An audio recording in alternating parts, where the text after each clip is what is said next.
probably get started, Yeah, I think. yeah, I think so. I'm gonna do the briefest of introductions. My name's Melinda. Welcome tonight, our esteemed presenter. He's done several. This one is actually postponed. This Yes, presentation was postponed from February. So glad you could all be here tonight for the Black Holes Demystified presentation. Robert Naeye comes all the way from Hershey, which is where he lives. And he spent more than 30 years covering space science for magazines such as Discover, Astronomy, and Sky and Telescope. He's also worked for NASA. He's written 2 books about astronomy and contributed to 3 other books about science. So welcome. Make sure to get a handout. And I'm gonna go ahead and turn off the light. Okay, great, yeah, okay, great. Let's see, I think we're ready to go here. So that's a really nice illustration. That's a good one. Yeah, I'll just wait for her to get the lights. Awesome, yeah, I think that was pretty good. Okay, well, I just wanted to first off say thank you to Melinda for inviting me to speak tonight. And I remember the email she sent like a couple months ago. She's like, well, we could do your talk today, but nobody's gonna come because it was kind of snowy and icy that day. We didn't have a whole lot of snow this past summer or winter, but that one was, it was a, kind of a snowy, yucky day. So we just decided we'd do it tonight, and I want to thank all of you for coming, and glad that you could carve time out of your schedule to come. So my topic tonight, as you all know, is black holes. And black holes have been a staple of science fiction stories and movies for a very, very long time. So I thought tonight I'd give you the real science of black holes. I remember many years ago this movie came out, which was a Disney movie. And it wasn't until a few years ago that I actually saw it. I rented a DVD and watched it. And I thought it was actually a pretty good movie. How many of you have seen that, the Disney? Okay, and I was talking to this gentleman back here. It's a very creepy movie, but it's actually, I thought it was actually quite good. And I think you agree, right? It was a pretty good movie. It was a pretty good movie, but for a Disney movie, it failed to acknowledge that he killed all of his crew. Yeah, that's right. But it's not the black hole that kills the crew. I'll leave it to everybody. I don't want to spoil the movie. And then there's a more recent movie that came out just a few years ago, or about 10 years ago, called Interstellar. And that was like a big Hollywood hit movie with, major actors. It was directed by Christopher Nolan, who directed Oppenheimer and a number of other big famous movies. And this also was, I thought, a pretty good movie. I had some things I didn't like about it, but I thought it was pretty good. How many of you have seen Interstellar? Okay, did people like it? I liked it. Okay, so it had great special effects, and the science of the black hole was actually very accurately rendered. And the scientific consultant who actually came up with the original story, which Christopher Nolan modified, was Kip Thorne, who is still very much alive and well, although he's retired now. And he was a great physicist at Caltech. You can see his book right here. That's my copy. Here after the talk, you're welcome to thumb through it. A lot of libraries have it if you want to borrow it, or it's easily available from Amazon. And he had, I think, this really great quote about black holes, and that came right from his book here. But he's one of the great theorists who's really advanced our understanding of black holes. So people have this kind of conception that black holes are really complicated, impossible to understand. I hope tonight to convince you otherwise, because to me, black holes are incredibly simple objects. And as I'll explain, they play both a creative and destructive role in the universe. Although I think I'll make a pretty strong case that they're more destructive than creative or constructive. I kind of, as I'm putting this talk together, kind of like, in many ways, I don't really like them that much. And okay, this is something too, that this is the definition of a black hole. Okay, you can write it down in one sentence, very simple, and that is a black hole is a region of space where gravity is so strong that nothing, not even light, can escape. And we'll just repeat it. A black hole is a region of space where gravity is so strong that nothing, not even light, can escape. I'm now done with my talk, and you can go home. And they're so simple that there's only 3 properties of a black hole. It's mass, its rotation, and its electric charge. And even the electric charge is pretty much irrelevant. The only 2 things about a black hole that matter are mass and rotation. So think of a human being. You can describe them, with eye color, hair color, weight, height, personality, like intelligence. I mean, you can think of a million ways to describe a human being. With a black hole, you have only 3. So human beings are a lot more complicated than a black hole, a lot more. So the basic concept, and I didn't really know this until fairly recently when I was reading up, the basic concept actually goes back to 1783. That was the same year that we were signing the treaty with the British to end the Revolutionary War. And this British thinker, he was a clergyman, but also a pretty high-level scientist. He actually helped found the science of seismology. So this guy was a very serious, thinker, a very smart guy. And he had a concept that if you pack, if you get a star that's big enough, it would basically trap all of its light and become what he called a dark star. But it was based on an idea that was popular at the time, but we now know is false. And that is the idea that, like, if you have a light beam and put it in a gravitational field, that the gravity would slow down the light. Okay, we now know that light is a constant velocity. That comes out of Einstein's special theory of relativity. So he had a really brilliant idea, but it was based on a false premise. And the idea, though, was so ahead of its time that it attracted almost no attention during his lifetime, and it's pretty much been forgotten since. And by the way, we don't know, there's no known portrait of John Mitchell, so we don't really know what he looked like. This is just kind of a guess of what he might have looked like, but we don't know what he looked like. So the modern understanding of black holes comes from Uncle Al here, Albert Einstein, who of course is, I would argue, is the greatest scientist of the 20th century. So it's basically Newton, and Mitchell, he was using Newton's concept of gravity, but Einstein came up with a better theory of gravity. And so black holes is based on Einstein's theory of gravity. And the Newton idea of gravity is that you have different objects in space and they're all pulling each other. That gravity is an attractive force between 2 objects.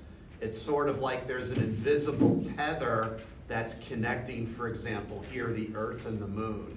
But the thing that that Newton's theory of gravity does not explain is how gravity works, what causes gravity. And for that you need Einstein.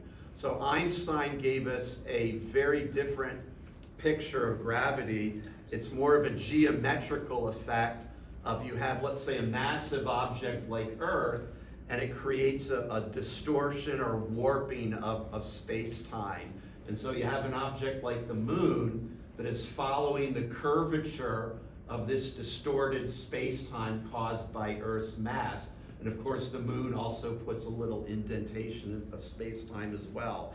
So in this case, we have an explanation of what causes gravity. And Einstein's theory has been unbelievably well tested, mainly by astronomers, and there's never been an observation that's inconsistent with Einstein's theory of relativity. But as I'm going to get to at the end, there's a little tension and battle that it might not be the final story in gravity. And a good way to put it is that, imagine like a bowling ball on a sheet of rubber. We'll use that, let's say, to represent the sun, and these are the planets. Is that matter tells space-time how to curve or warp, and then that warpage of space-time will determine the motions of, like, the planets around the sun or the moons of the different planets around the planets. So as you can see, it's a very different conception of gravity, but a brilliant conception, and I just want to repeat that it has been spot on including with black holes, and all of its predictions have been verified by astronomers over the last like 50 years. So the next big advance in black holes, I should point out Einstein published his initial papers on his general relativity during World War I, mostly in the year 1915. What's interesting, he was working in Germany, which of course is an enemy of England, France, and later the US, but he was Swiss and he was a pacifist. And that kind of was like, okay, it's okay for scientists in other countries that are at war with Germany to read his papers and be influenced by his ideas. Well, there was a German artillery officer on the Eastern Front who was doing like calculating artillery shell projections named Karl Schwarzschild, or Child, I'm not sure how it's pronounced, but he got a hold of some of Einstein's papers, and he was a brilliant scientist. He was actually at the time director of the Berlin Observatory. And he was able to show that if you pack enough of a star's mass into a small enough radius, that all the light produced by the star would be stuck inside the star. And he called it a frozen star. That's what people at the time called it. So the radius of how small, what volume of space you had to pack the mass in is today known as the Schwarzschild radius. And this is a two-dimensional illustration, but it's really a 3D, like a globe. It's the sphere of no return surrounding a black hole from inside of which nothing can escape, not even light. So this is directly related, this radius, to the mass of the black hole. The more mass, the bigger, the larger the Schwarzschild radius. And sadly, while he was on the Eastern Front, he contracted a disease and died in a hospital, a German military hospital. But he lived long enough to make a really major contribution to science. And another term I'm going to use is this outer boundary is now called the event horizon, and this comes from a physicist named Wolfgang Rindler, who introduced the term in the late 50s as the frontier between things that can be observed from those that cannot be observed. So anything right outside the event horizon, you can observe it, but once something goes inside the event horizon, it can no longer be observed. And that's a very good name. He came up with a really good name for this outer boundary. So we can see here the event horizon.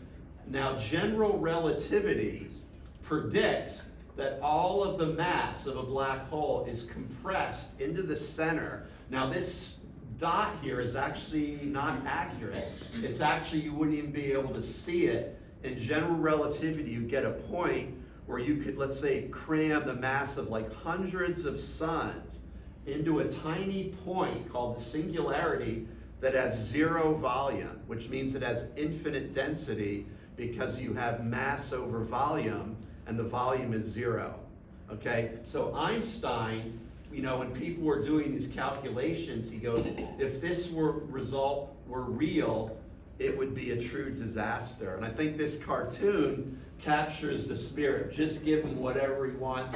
He's threatening to divide by zero. Because when you divide by zero, you get infinity.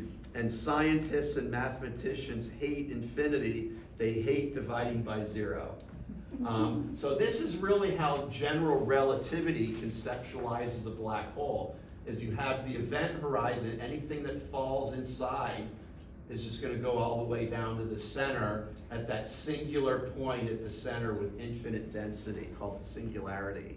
And this is how I like to picture it. The event horizon is like the brink of the waterfall, and the singularity would be the rocks at the bottom.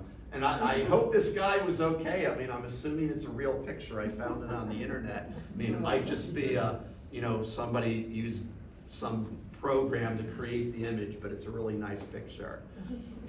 So now I just want to briefly mention another term in physics, which is pretty easy to understand, called escape velocity. And that's the velocity you need to escape the object. So for Earth, the escape velocity is 25,000 miles an hour. So when you NASA launches a rocket, it needs to get up to that speed to escape Earth and go into space. So that sounds really fast, and it's 33 times the speed of sound, but it's less than 1/10,000th the speed of light.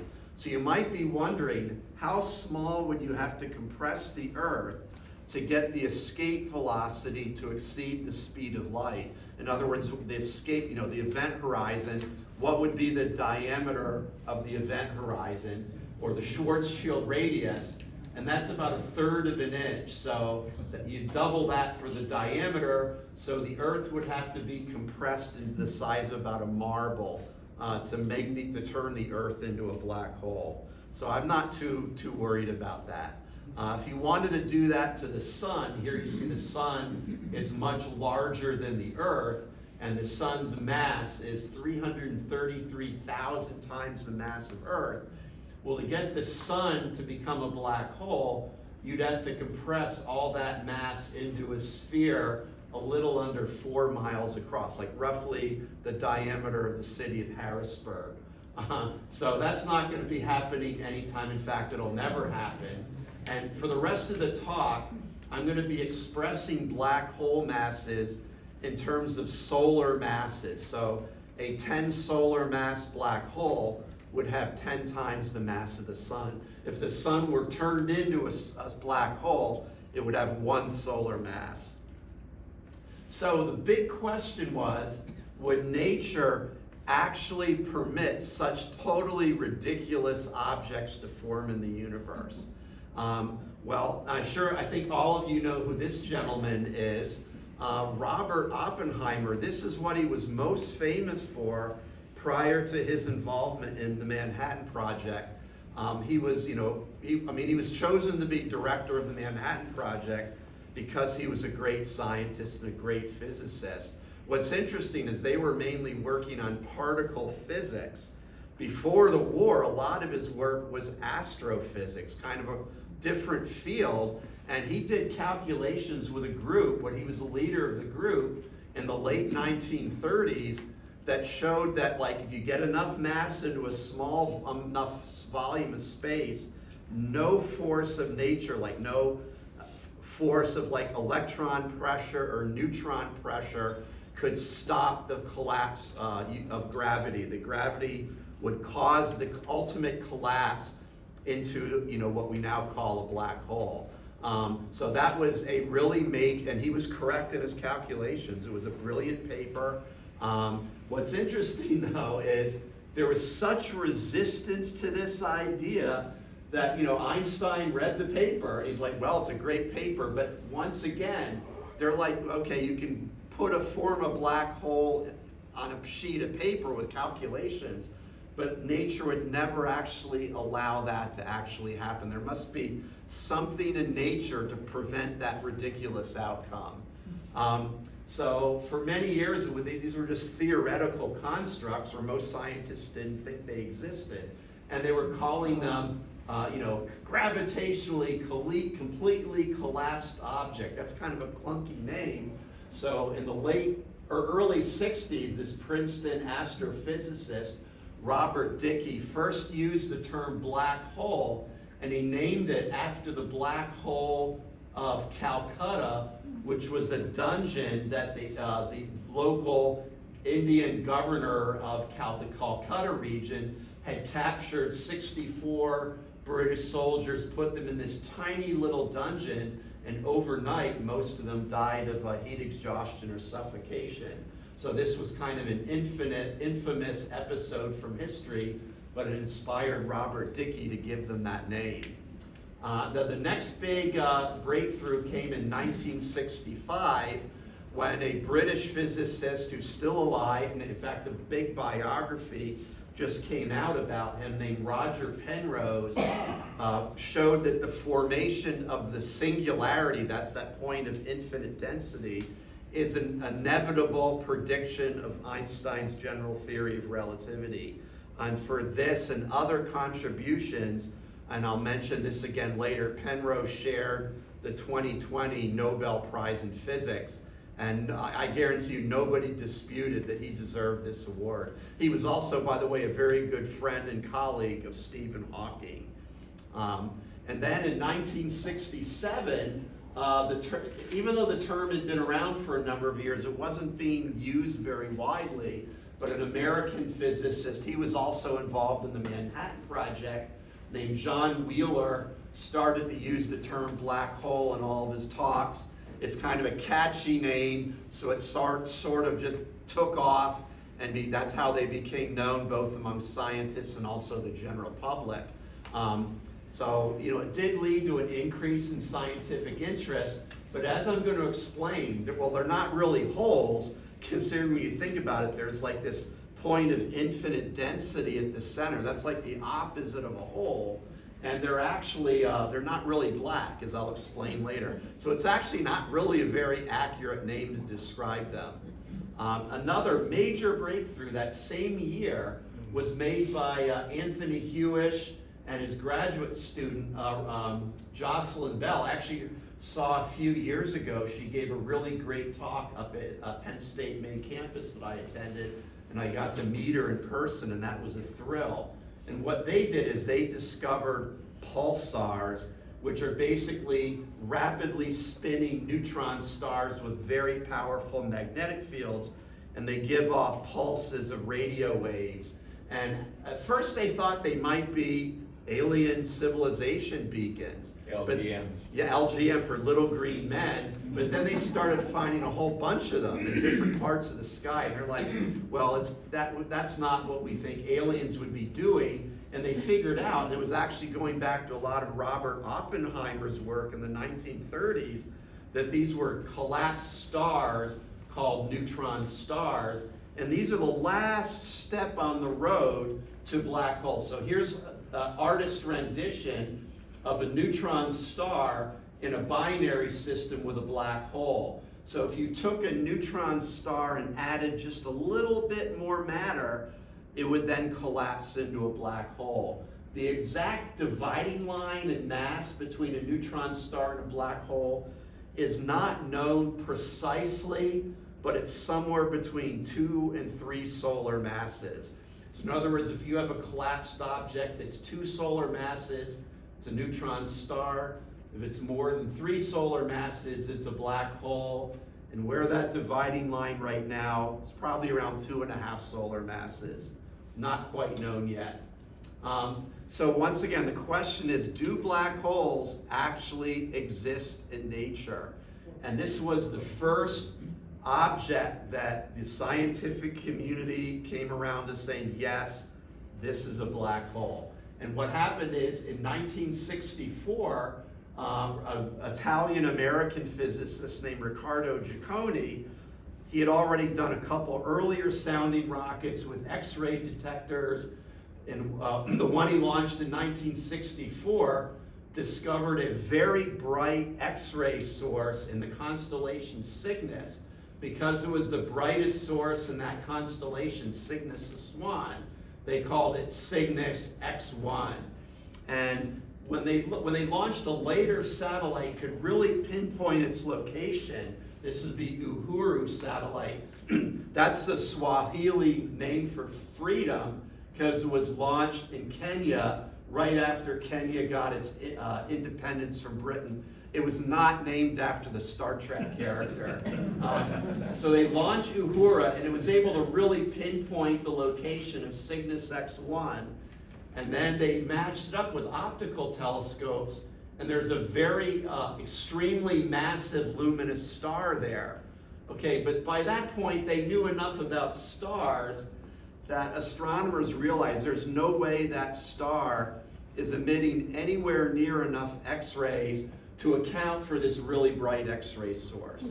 So the next step was you had an Australian astronomer and a British astronomer, Louise Webster and Paul Murden, working together as a team. They did a really detailed analysis. They realized there was like a 5.6 day periodicity. They realize they're looking at a binary system, and by measuring the motion of the star, they could determine it is revolving around something invisible with a lot of mass, and the whole system's emitting X-rays.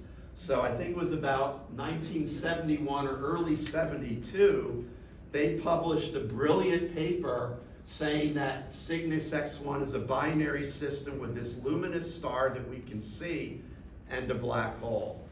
Okay, that's a pretty bold prediction, but they had the data to back it up. I mean, everything that they showed in their paper explained the properties of this system. So what's interesting is this idea that scientists had been resisting for years quickly became accepted. Cygnus X1 is a black hole. And to this day, I mean, back then there were still doubters, including Hawking, Stephen Hawking. But now, like today, 2025, there is unanimous that this is a black hole. No, I mean, I'd say there's no doubt about it.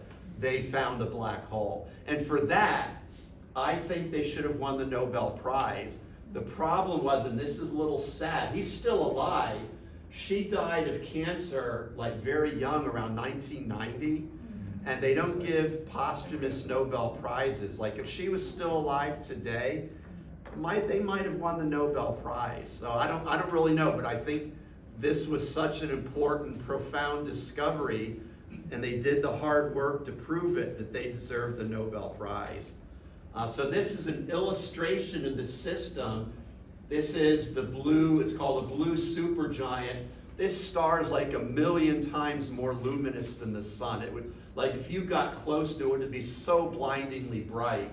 And then here's the black hole. So what's happening is this star, with its luminosity, is blowing off matter. Like the sheer light pressure of the star is blowing off its outer atmosphere, and the gas that's sort of being sent in the direction of the black hole ends up getting trapped in the black hole's gravitational field. It forms a disk around the black hole, spirals in, emits X-rays. I'll talk in a couple minutes about the jets. So the X-rays are coming from the inner region around the black hole. What's interesting is the star is 20 to 40 solar masses, so it probably is actually more massive than the black hole. The black hole is now well measured at 21 solar masses, and the material in this disk is going around at near light speed. And as I said, it heats up to millions of degrees and emits X-rays. So here's the key thing. You know, this is a very bright source, especially in X-rays.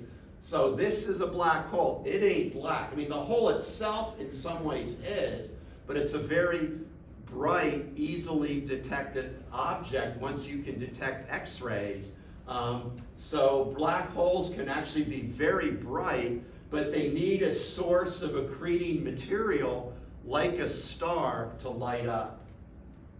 So I want to now dispel a common misperception among the public. People think black holes go around sucking in or vacuuming in objects. But think about it for a minute. You know, Cygnus X1 and that star have been orbiting each other, you know, probably for a minimum of hundreds of thousands of years. The star is alive and well. It's still pumping out its energy, doing its thing. It's probably more massive than the black hole. So you know, black holes don't go around sucking things in. Matter has to kind of come within the black hole's gravitational reach. Then it gets trapped in orbit around the black hole. It forms that disk, and then eventually that material, or a lot of it, will fall into the black hole. And one thing that's really important too is in these accretion disks that, you know, there's tremendous luminosity from this material whirling around the speed of light, giving off radiation as it does so, and that can actually drive material away from the disk. So it's not like a bathtub drain, like where everything that's going down is going to end up going down the drain. And a black hole, some of the material that's caught in the disk might not even end up in the black hole. So it's, in some ways, this is more efficient than a black hole. The key thing again, and that's on my shirt that I'm wearing, is that once something gets inside the black hole, it's trapped there. Like water that goes down your bathtub drain, go into the sewage system and end up somewhere. It doesn't disappear from the universe, whereas in a black hole, this stuff disappears from the universe. So this is kind of a very simple, but I think very good illustration of a black hole at the center and its accretion disk. But it's not what you would actually see if you got close, because it doesn't take in the effect of relativity warping the surrounding space. So remember, I showed you like a bowling ball on a trampoline. This doesn't really show the relativity effect. It shows kind of the black hole and the disk. So the material in the disk, it's whirling around. And those of you who got here early and saw the movie, the stuff at the inner edge of the disk is at like 99.99% the speed of light. So the gas and particles in the disk are slamming into each other and emitting all different forms of light, from radio waves, X-rays, visible light, infrared, and that's what makes these very, very bright objects.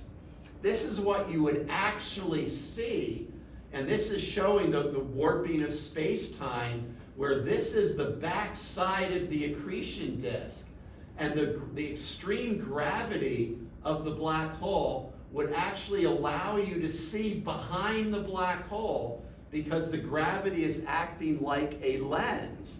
It's called a gravitational lens, so that would actually allow you to see the back side of the black hole. It would be a really cool effect to see in person. So this is just a really nice movie that once again just kind of shows you what's going on. So once again, the material right at the inner edge of the accretion disk is moving at like almost the speed of light, and here you see the event horizon, and some of this material, as it collides in these collisions in the disk, loses orbital energy and falls into the black hole. The black hole's not sucking in the accretion disk. The material has to be robbed of orbital energy to fall into the black hole. So I'm going to move on here. So another major theoretical development, and here's Roger Penrose again, so you can see why he won the Nobel Prize, is he was a New Zealander who first showed in the mid-60s that black holes rotate, and that they drag, as they rotate, they drag space-time around it. In fact, even the Earth, it's been measured, drags around the surrounding space-time, but of course on a black hole it's vastly more powerful. And then Roger Blandford, who's American, he's been at Stanford most of his career. I think he's still alive, and Penrose is still alive. They figured out that there's a tremendous amount of energy in the black hole's rotation, and that could be extracted to produce jets traveling at just a shade below the speed of light. The details of this process are still not completely understood, but they figured out that you have this rapidly rotating black hole, the disk is whirling around at near light speed, and you get magnetic fields. You have charged particles like protons and neutrons in the disk, and you form these magnetic fields that get wound up by this very rapid rotation, and then it would accelerate particles not from inside the black hole, but from the accretion disk, and whisk them away. Think of this as like stripes on a barber's pole or a tornado, and whisking particles away at almost the speed of light.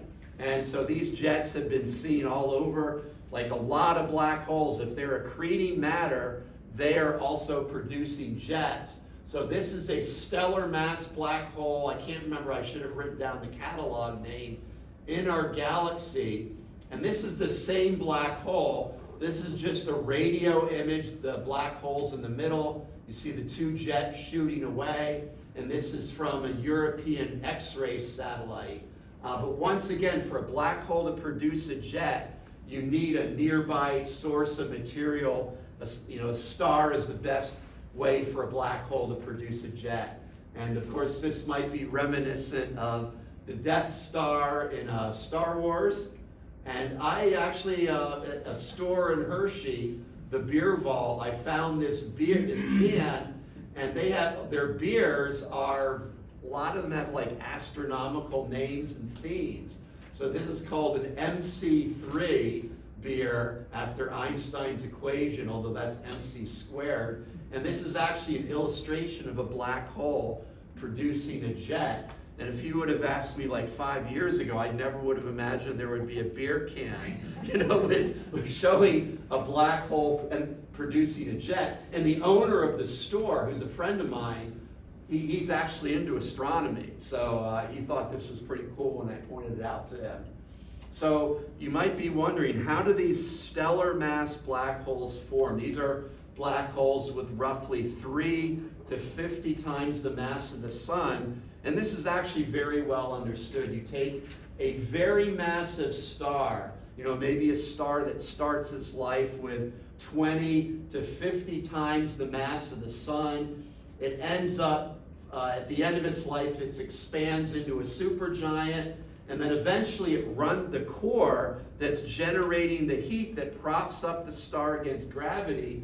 The star runs out of fuel to keep the nuclear reactions going.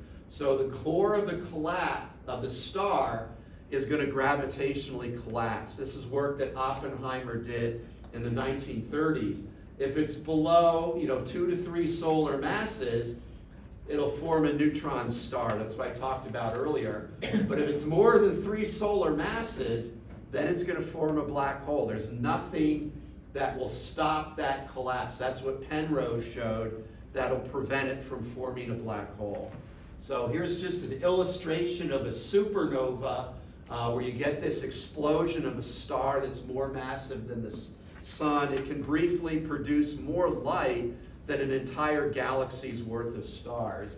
But black holes, probably they mostly form in something even worse called a hypernova.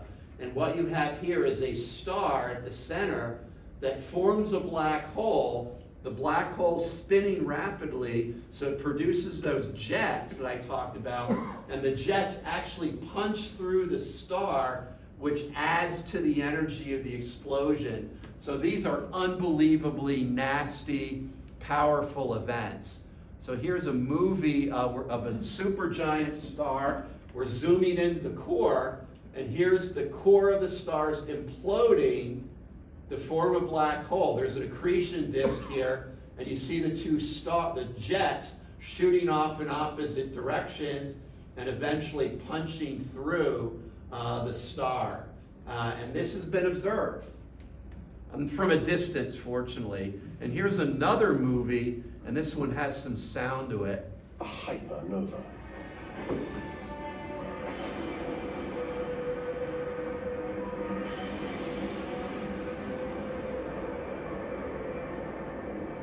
And this is the birth of a black hole. Okay, now I just want to mention briefly, we've never observed one of these in our own galaxy, and that's a good thing. If one happened in our galaxy, these are thin jets, they're only maybe 1 or 2 degrees wide. But if Earth was in the beam of the jet, it might be, I don't think it would erase all life on Earth, but I doubt our civilization would survive that event. It would be catastrophic. The good news is the stars that produce these hypernovae are generally found in galaxies that they're very far away, and they have the stars are like a different chemical composition from stars in our galaxy. They have very low content of very heavy elements. So the thinking is you need a very particular kind of star to form one of these hypernovae. And these stars are very rare or almost non-existent now in our galaxy. And once again, we would need to be in the beam of the jet, which is a very low probability to have a real catastrophic event. So I'd say it's likely that this has never happened to Earth. So we don't really know, but if it happened to Earth, it happened a very, very long time ago. A hypernova. So this process leaves behind, as I mentioned, a stellar mass black hole of roughly 3 to 50 solar masses. And there was a recent discovery of a 33 solar mass black hole in our galaxy by the European Gaia satellite, which just recently shut down, basically because it fulfilled its entire scientific mission. And this is one of the most massive known stellar mass black holes in our galaxy. And here's another movie. I'm always afraid to put movies in, fearing that they won't work. So you can see the black hole is here, and there's a star that orbits around the black hole. And that's how, by observing the motion of this star, that's how they discovered the black hole. So here are some stellar mass black holes in our galaxy, and here we see the masses, here's Cygnus X1, and the distance. And the estimated population is about 100 million black holes in our galaxy. Now that sounds like a lot, but it's only about 1 for every 2,000 stars. And compared to planets, there's probably hundreds of billions of planets, up to maybe 1 trillion planets in our galaxy. So black holes are, there's a lot out there, but they're few and far between. If you take the entire volume of the Milky Way galaxy, the closest black hole is probably many dozens to probably more like a few hundred light years away. So there's no evidence that there's any black hole that's nearby that's going to do any harm to Earth. Before we take a short little break now, I want to talk about the discovery of supermassive black holes. And the first evidence, although no one understood it at the time, he was a great American astronomer named Heber Curtis, who worked at Lick Observatory in California, and he was taking an image of a galaxy, an elliptical galaxy called M87, and he noticed, and this is not his image, I couldn't find one of his pictures anywhere, but he noticed that there was this ray emanating out from the center of this object. And of course, we now know this is a jet produced by a black hole, except a really big one. And then in the 1930s, this guy, Carl Jansky, was the father of radio astronomy.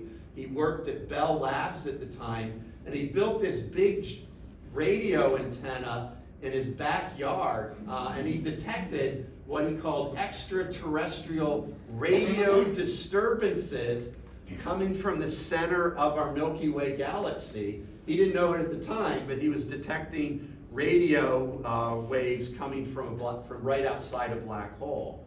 And then the next big thing that happened is after World War II, radio telescopes started finding, you can see this is a black hole and a jet, started finding these radio sources associated with galaxies, but the radio waves are kind of not aligned with the disk of spiral galaxies and kind of going in opposite directions.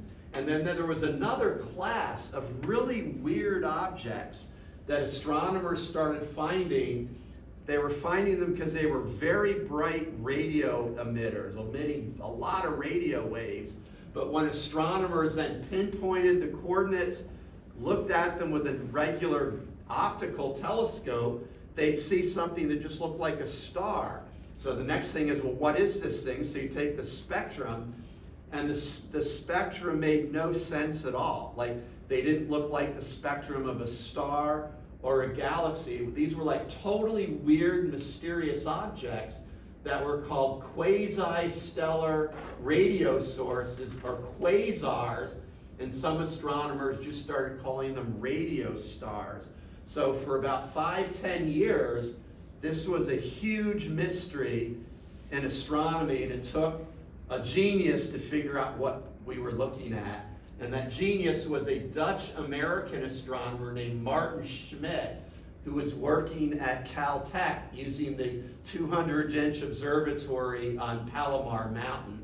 And so he took a spectrum of one of these quasars called 3C 273. This is the third Cambridge catalog of radio stars, number 273.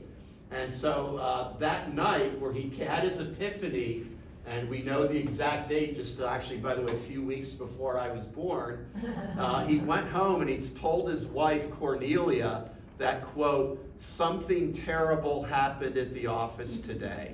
Okay, nobody had a heart attack. Nobody was sick or anything. What had happened is he made a discovery that was so disturbing that he wasn't quite sure he believed what he discovered, but he understood that if what he discovered and what he thought was happening was correct, this is disturbing. Like I found something that is deeply, deeply, profoundly disturbing. And what he discovered is this was a discovery that could have been made 5 years earlier. He looked at the spectrum and he realized in a moment of brilliance, an epiphany, is that this was just a typical galaxy spectrum, but the lines, the spectral lines signifying the element hydrogen were shifted way over to longer wavelengths or redder wavelengths. This is a massive redshift of implying that it's moving away from Earth because of the expansion of the universe at 16% the speed of light. You have to realize at that time that's mind-boggling. Nothing, and it was 2 billion light years away. Okay, at that point, nothing had been found that far away. Nothing was moving away at that high rate of speed. And the fact that this object was so bright at that distance of 2 billion light years, and to make it even more bizarre and terrifying, is that this object flickers in its luminosity, its brightness, and it's in a matter of days, and because of the light travel time, that light has to be coming from a volume of space about the size of our solar system. And he understood this right away, that you have an object that's packing like 100 times the luminosity of our Milky Way galaxy, coming from a volume of space only about the size of the solar system. Okay, now it gets even, and he realized too, it was known that it had a jet. What the heck is causing that jet? They didn't know at the time. And so he went down the hall to one of his Caltech colleagues named Jesse Greenstein, and he had taken recently a spectrum of another quasar.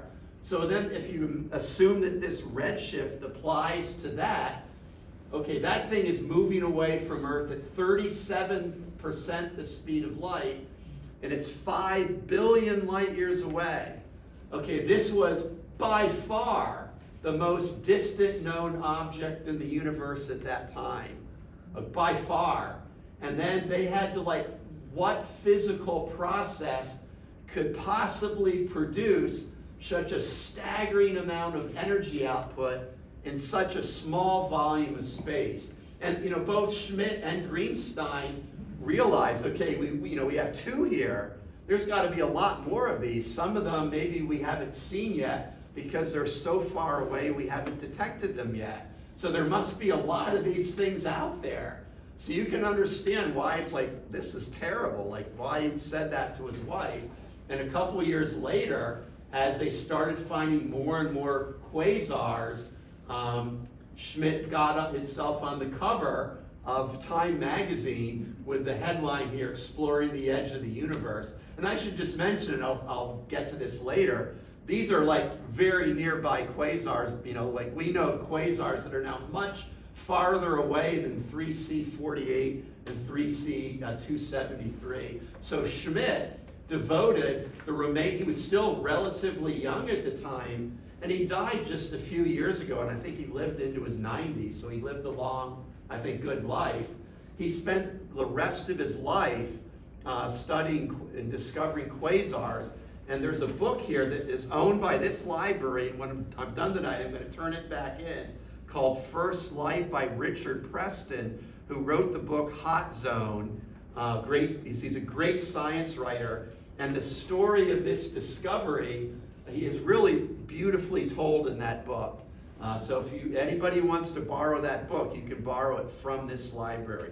And by the way, neither Hershey or the Dauphin County Library has this book, but the Fredricksen Library has the book. And I picked it up a couple days ago when I was here on the West Shore. So the question then is, how do you generate that vast amount of energy from a very small, like solar system size volume of space?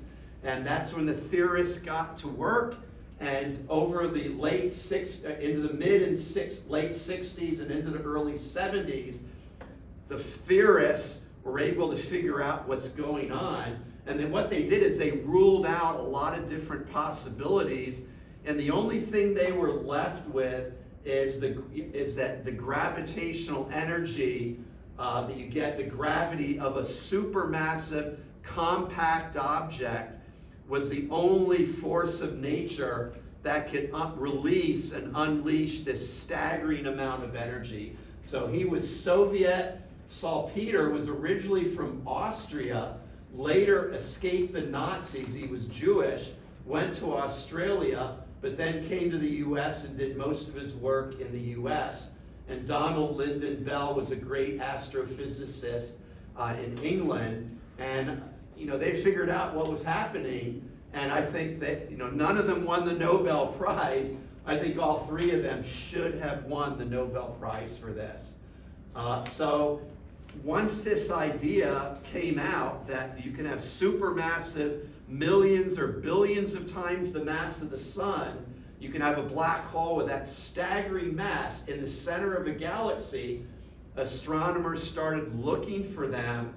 And during the 70s and 80s, and especially into the 90s, when they got the Hubble Space Telescope, could really zoom in on the centers of galaxies, they were finding that every large galaxy that they looked, they found like different signatures of supermassive black holes. So we can now say, and this is definitive, that almost, that like way over 90% of large galaxies have supermassive black holes in their centers.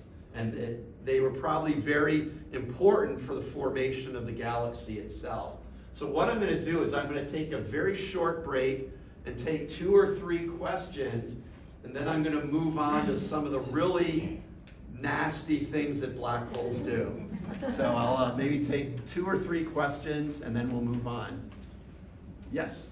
Well, I think one of the astounding things to me is, and I don't think we've figured this out yet, is how did supermassive black holes that have 20, 30, 40 billion times the mass of our sun get so big? Yeah, And well, we don't know the answer to that, do we? we do, well, there's two, and that's a good, and I'm going to get to part of it. Part of the question is, how did they form in the first place? That's not known.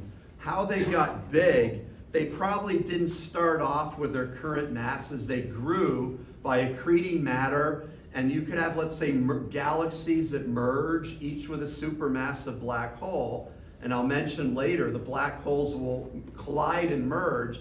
So you take like 100 million solar mass black hole and a 200 million solar mass black hole, and you end up with a 300 million solar mass black hole. So they can grow through mergers and by accreting a lot of material. So that's how they grow. But the real big question is how they formed, and we don't know that yet. In fact, I'll get to that a little later, but that's still a really big mystery. I'll take one over here. How did we decide like what part of the black hole is top? I'm saying it's top. Like what would be the top and what would be the bottom? Okay, that's a good question. There's actually no top or bottom. It's really just like, for example, here, what's the top or bottom? It's sort of, with these illustrations that I'm showing, it's just the choice of the illustrator. Like what we do know is if you have an accretion disk, let's say going around here, the equator, the jets are going to come out at the poles of the black hole, the rotational poles. But there's really no top or down. Like they're pretty close to perfectly spherical objects. So there's no real up or down, left, right, or anything like that. And I'll see, is there one over here or any others before I move on? Are we good? Good. Okay, well, we'll move on now. Thank you for your questions. So I just mentioned that every large, or almost every large galaxy has a supermassive black hole at its center. So I bet you a lot of you are wondering, what about our galaxy? So this is an artist rendition of our galaxy. We can't, we're inside of it. So we can't, it's hard to it's like being in the middle of a forest and drawing a picture of the whole forest. But, there's various techniques that astronomers have used. We know we live in a beautiful spiral galaxy. Here's the center of the galaxy, and our sun is about halfway between the center of the galaxy and the outer edge of the disk. And our galaxy is about 100,000 light years across, and it contains an estimated 200 billion stars. Okay, now if you look at the center of the galaxy, which is in the constellation Sagittarius, there's a very bright, I mentioned earlier, the radio waves that Carl Jansky discovered. It's also a very bright infrared source, meaning there's a lot of hot dust coming from the center. So now if you zoom in to the center of the galaxy, and this has been done by two groups. The movie I'm about to show you comes from Andrea Gez's group and her team at UCLA, and they're using two telescopes in Hawaii at the W.M. Keck Observatory. They use this data from these telescopes to create this movie. And I want you to this is the black hole at the center of the Milky Way galaxy called Sagittarius A star, and pay particular attention to this star. All these SO objects are individual stars at the very center of our galaxy. And this is an amazing, technologically amazing movie. So look at this, this yellow one here, and then it gets really close to the black hole, swings around at 17 million miles an hour. Then this was taken over a number of years, this movie, but by tracking the orbits, and here we go again, it's about to swing around the black hole, by tracking the orbital motions of these stars using, pretty simple mathematics, you can get the mass of the black hole. And it turns out that our galaxy has a central black hole with 4.3 million solar masses. And that's in a volume of space smaller than Mercury's orbit around the sun. So it's a very small volume of space. Now, everything in the Milky Way galaxy is going around the center of the Milky Way galaxy. So you can think of it as like Earth orbiting the sun, and you can say, well, the Earth and the solar system are orbiting Sagittarius A star, this black hole. But that's not actually really correct technically, because in the solar system, the sun has 99.7% of the mass in the solar system. Okay, so we're definitely orbiting the sun, but in the galaxy, the supermassive black hole here has much less than 1% the mass of the galaxy. In other words, the mass in all the stars is way, way, way more than the mass of the black hole. A lot more. So in reality, we're orbiting the center of the Milky Way galaxy.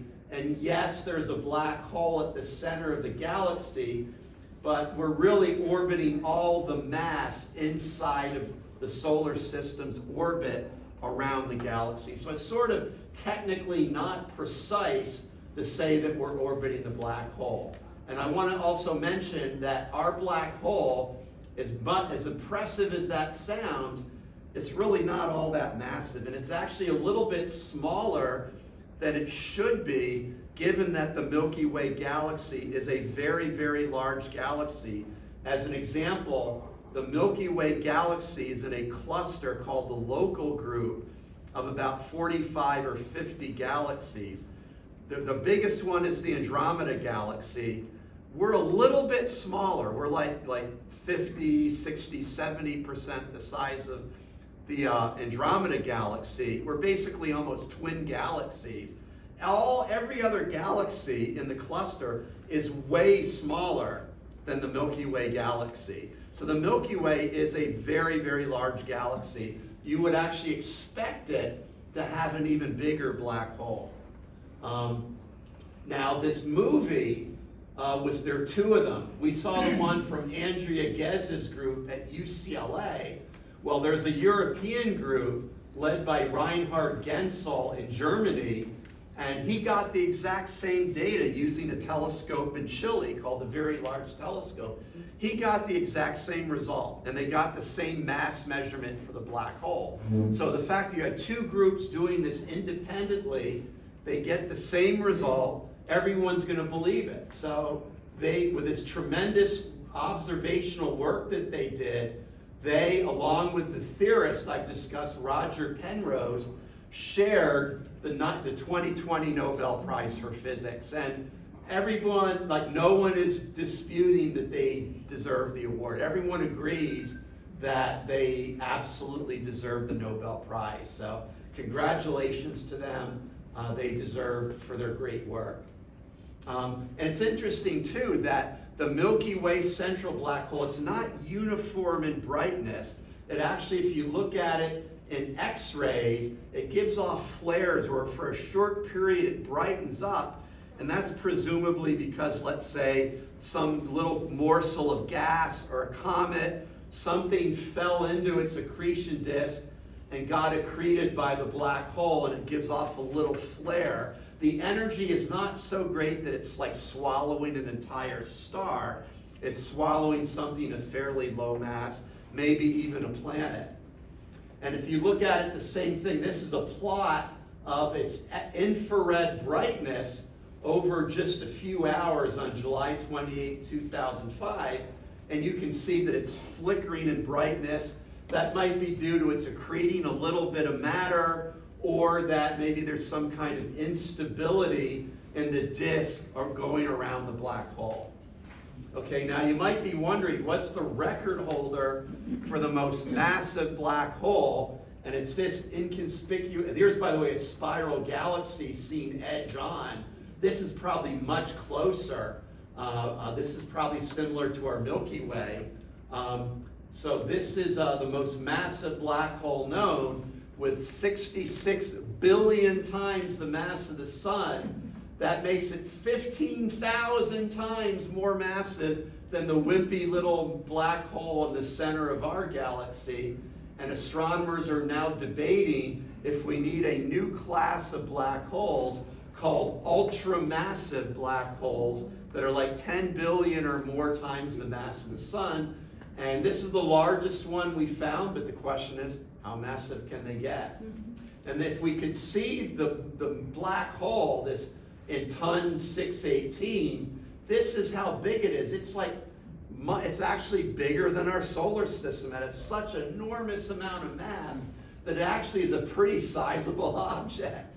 So this would be a really, really amazing thing to see up close. Well, not too close. And so I want to get more on the question I was asked during the brief intermission. This was the last major feature article I wrote about black holes before I basically retired from science writing. And the answer is, in the article, I came up, with a couple ideas that astronomers have, but the idea is it's a mystery. We don't know exactly how these objects form, but because now we're seeing them, we're seeing supermassive black holes at immense distances. It means we're seeing them farther back in time, okay? So these things had to have formed in the very, very early universe, like in the first 1 billion years of the universe's history. Right now it's thought to be 13.8 billion years. They had to have formed really early.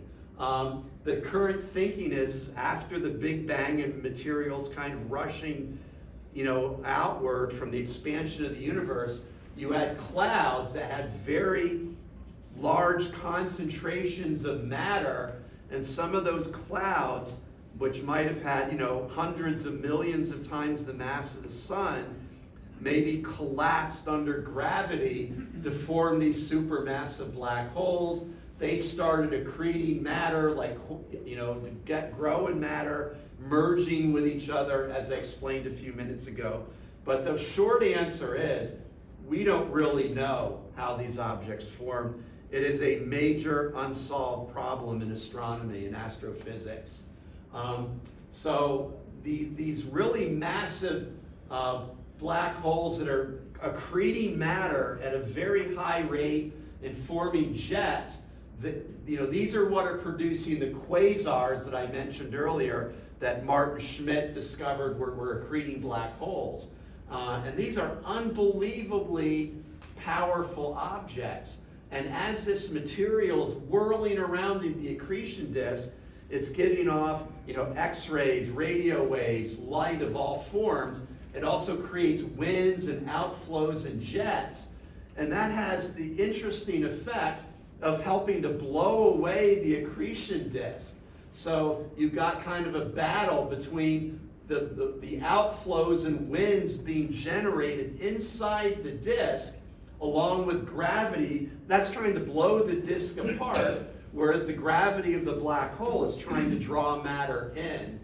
So what this means is, because of this process is episodic, quasars, you have this incredibly bright source, but it might be turned on for only a relatively short period of time. And that might be millions of years, but to the life of the galaxy, it would be like maybe 1% the life of the galaxy.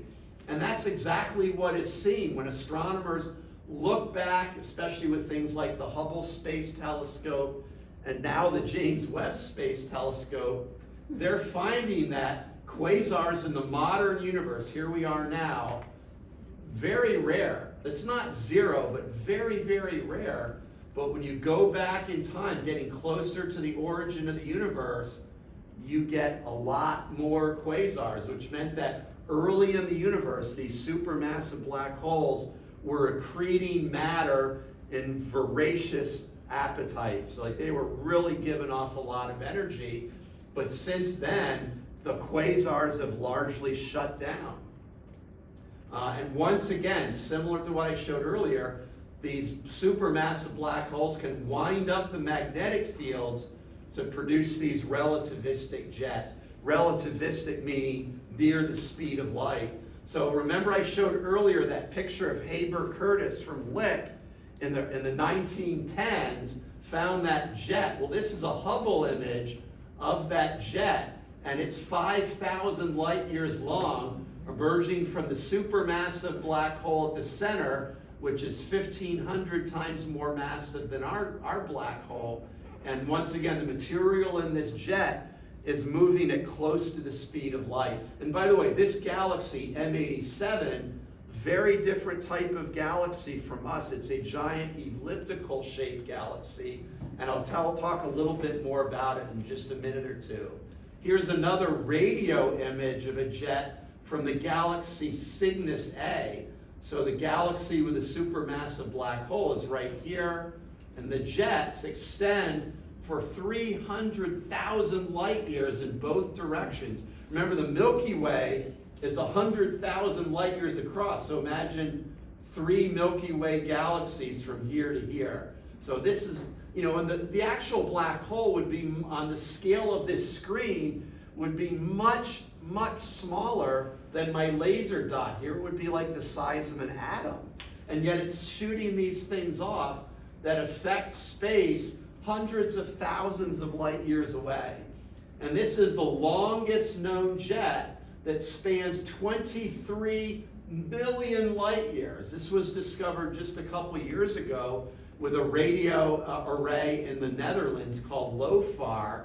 This is called Porphyrion. And it stands 140 Milky Way galaxies back to back. The jets contain trillions of times the power of the sun. And this system, we're seeing it about halfway back in time to the birth of the universe. But I mean, the energy in these jets, and here's the galaxy at the center, it's just mind-blowing. And then here's a really weird, it looks like a skull, and NASA released this image about 20 years ago on Halloween Day. Okay, you can see why, but it actually is scientifically a really important image. So this is an X-ray image from NASA's Chandra X-ray Observatory, and what this glow is it's hot gas pervading a giant cluster of galaxies called the Perseus cluster because it's in the constellation Perseus. And this is a much larger cluster than the one that we're in. It has thousands of galaxies, and at the very center, there's a big elliptical galaxy like M87 called Perseus A, and it's driving jets and outflows that clear out these cavities, okay? And that's what makes, and this is also a cavity carved out by the jets and outflows from this galaxy. And so what this is doing is it's pushing gas away from the center of this cluster and making it, because stars form from clouds of gas, you're blowing the gas away, which means all the galaxies in this central region of the cluster are being deprived of gas, meaning they're not going to be able to form new stars. Okay? And it turns out that our Milky Way galaxy, even though we have a relatively small black hole, this is a gamma ray image from NASA's Fermi Gamma Ray Space Telescope. This is structures parallel to the disk of stars in our spiral galaxy. These are probably from jets that maybe were active maybe a few million years ago that blew these cavities in the region surrounding the center of the galaxy. This is kind of just an illustration, and you can see we're here. This is the disk of the galaxy. We're looking at it edge on. If we're looking on it face on, it looks like a spiral, but edge on, it's like a pancake. You can see that these activity is not being aimed in our direction. It's being kind of aimed away from the sun. That might be a really, really good thing. So now I want to compare and contrast. This is that galaxy, M87. You'll look at it, it kind of looks reddish. That's real. That's because it contains red stars, which are old stars. Another thing you don't see is you don't see any clouds of gas. Okay, the black hole, probably from its jets and outflows, swept the galaxy clean of gas. Okay, so this galaxy is what's known as red and dead. It has stopped forming stars. Okay, if there are any civilizations or life-bearing planets in this galaxy, they formed a long time ago. Okay, a long, long time ago. Okay, now here is a galaxy called the Whirlpool. One of the most, and I think Lou, you would agree, this is one of the most beautiful galaxies. And you can see this spiral structure at the eyepiece of a telescope. This is a Hubble image, but you can see a lot of this visually if you have a big enough telescope and you're in a dark enough area. It's a beautiful, beautiful galaxy. This is a galaxy that is very similar to the Milky Way. It's similar in structure and size. Okay, this is like a good Milky Way analog. What you see here, see all these bright kind of pink clumps? Those are all new stars that are forming. Okay, and then you see these dark clouds. Those are clouds of gas and dust, or nebulae, and that's like the Orion Nebula in our galaxy. That's where stars are forming. So this is what you would call a very healthy galaxy, in the sense it is still actively forming stars. Just like our Milky Way, this galaxy is red and dead. I don't know what the mass of the central black hole is here, but it probably is more on the order of the Milky Way, not that massive. It probably was never so luminous that it was a quasar that would drive the gas out of the galaxy. So this is that, if you're interested in life, which I am, you're a lot more interested in this galaxy than you are in this galaxy. So I don't think it's an accident that we live in a galaxy like that. We're here because we have a central black hole that didn't do really horrible things to the rest of the galaxy. Now, thinking of these quasars, I mentioned, Hubble and JWST are finding them, like that they were forming like 1 billion years after the Big Bang, very early. This one even has a little jet. I mean, these were forming early in the universe's history. And by the way, this is a blow up of the dot here. And then the real problem that's emerging is that they're finding that these things existed when they really shouldn't exist. The theory prior to the launch of JWST was not predicting that you would find such massive black holes powering quasars so early in the universe's history. So an analogy, it's like you have an infant, a 1-month-old infant, who's already grown to the size of a 300-pound Philadelphia Eagles Super Bowl winning lineman. Go Eagles. You don't expect that. So it's a problem. Okay, this is a real problem right now. They don't know if the problem is we don't understand how these things form, or there's something wrong with our theory of the universe, and maybe the universe is older than we think it is, to give more time for these things to form. It's a real mystery. There's been some really good articles about this recently in Scientific American, and it's becoming a real problem, which is a good thing because it gives astronomers something to do. Another really interesting thing is that if you look at most galaxies, you have like a central region of the galaxy called the bulge, and there's a very precise mathematical relationship where the black hole is about 1/1000 the mass of the bulge. That does not apply to the Milky Way. Once again, the Milky Way's black hole is smaller than it should be, but most galaxies fall really nicely on this linear relationship. And that tells you there's something about the black hole and the galaxy, that they're evolving together, that each one influences the other. Otherwise, you wouldn't have this very nice mathematical relationship. Once again, it's 1,000 to 1, and lots of different kinds of galaxies, from elliptical galaxies to weird-looking spirals to galaxies. That's the Andromeda Galaxy, our partner. And that one's, its black hole is about 100 million solar masses, which is about the right size, all the way to Milky Way analogs. So you might be wondering too, what happens if a star gets too close to a black hole? And this is where black holes get really, really nasty. They basically rip the star apart, and this is a really cool movie. So a star gets too close, the tidal forces the black hole rip it apart, you get the jets, and the gas and dust in the star goes into orbit around the black hole. Some of it escapes, but some of it it gets into the accretion disk and ultimately falls into the black hole. This is zooming in, getting really close to the black hole.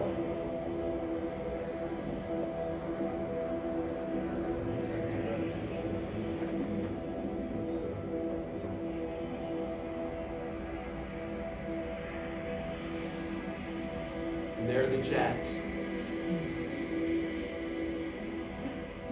And by the way, this has been observed mainly by X-ray telescopes like Chandra. They've detected a number of these events. They're called tidal disruption events, and they come from stars being tidally shredded by supermassive black holes. I think there's been like 3 or 4 of these events that have been observed. That whole process unfolds over like maybe a couple years. So another thing I want to just mention is galaxies can and do collide. So this is a Hubble image of 2 spiral galaxies similar to the Milky Way that are colliding, forming lots of new stars here in pink. You can see the gas clouds. And the nuclei of the 2 galaxies are here and here. Each one has a supermassive black hole. Eventually, those 2 black holes are going to lock onto each other gravitationally, spiral to the center of the merged galaxy, and eventually merge. And when they do, It's going to rock surrounding space-time with what are called gravitational waves. Here's a system where the two supermassive black holes are relatively close to each other, only 300 light years apart, and according to relativity, the calculations, they will merge, collide and merge in about 100 million years. I don't plan to be around for that, but there's nothing that's going to stop that from happening. There's also a big question of whether there's a third type of black hole called an intermediate mass black hole that's between stellar mass black holes and supermassive black holes. Well, the very largest massive globular cluster that orbits the Milky Way, the center of the Milky Way, is called Omega Centauri. And this is a spectacular object to look at in amateur telescopes, as Dave and Lou will attest. How many of you have seen this in a telescope? I mean, it's a spectacular thing to look at in a telescope. It's a very old stars, and it's orbiting the center of the Milky Way galaxy, has roughly 10 million stars. The theory is it's a dwarf galaxy that got absorbed into the Milky Way, and that this is the core, that the core was able to hold together gravitationally, where the stars in the outer part of the dwarf galaxy just kind of got merged in with the rest of the Milky Way. Well, with Hubble, they've zoomed in, and just like that movie we saw earlier, they've tracked the orbital motion of stars, and it looks like the measurement of the orbital motion of these stars is that there's a black hole there of 8,200 solar masses. So we now are getting, and there's more good candidates for what are called intermediate mass. Because when you think about objects in nature, you don't just have little and big, you have a continuum of sizes. So why wouldn't that apply to black holes, where you go from like a 3 solar mass, stellar mass black hole to a 66 billion solar mass black hole? You would expect that there's objects in between, and astronomers are now finding evidence for them, and this is a good piece of evidence. Another thing, this made headline news, is he's been at MIT named Chet Dolman. He hasn't won the Nobel Prize yet, but I guarantee you in the next 10 years, he will win the Nobel Prize. What he did is he formed an international collaboration of radio astronomers, and they linked together 8 radio telescopes, and by combining, you can see where they're located, by combining their data, you can simulate a radio telescope the size of Earth in terms of resolution. So if you had an orange on the moon emitting radio waves, oranges don't emit radio waves, this telescope could resolve it. So what they've done is they've resolved the black hole, not the black hole itself, but the region just around the black hole, including the accretion disk, and have been able to resolve that region. And once again, this is the galaxy, we've seen it before. They've resolved the region around the center of the black hole. Now, we ran a cover story for Sky and Telescope that my colleague Camille Carlisle wrote. She's a graduate, by the way, of Villanova. She wrote this article, and this was the predicted image before the Event Horizon Telescope, or EHT, started taking data. And you can see that the predicted image effectively matches the actual image that they expected to see. So this is telling us that relativity, this is all based on calculations from general relativity, are giving us really good, accurate predictions. So here we can see the black hole in scale of our solar system. And then a few years ago, they did the same thing, but with our black hole, Sagittarius A star. And once again, this is the region right around the black hole, in the dark area in the center. It's not the event horizon, but it's basically the silhouette of our central black hole. And then they took more images looking at the polarization of the radio waves, and you can see it's very heavily polarized. That's the effect of these magnetic fields that I discussed involved in the formation of the jets. And then they did the same thing with the Milky Way's black hole, Sagittarius A star, and you can see that the light is heavily polarized, which makes us wonder if the Milky Way black hole is still producing a very weak jet that we have not yet detected. There's very strong magnetic fields here. Why isn't there a jet? And it might be that it's just a fairly weak jet, and we just have, if it was a powerful jet, it would have been detected decades ago. But maybe it's a very weak jet. It's hidden behind a lot of dust and gas. Maybe we just haven't found it yet. And you can see the similarities between the M87. Remember, this is a much larger, more massive black hole, but you can see but it's also much farther away. You can see from the polarized light, we have two black holes. Both of them are clearly surrounded by well-organized magnetic fields. So the processes are very similar. And then once again, stellar mass black holes, these smaller ones, also form binary pairs, and they in-spiral and merge. And this is a really great movie showing what that would look like.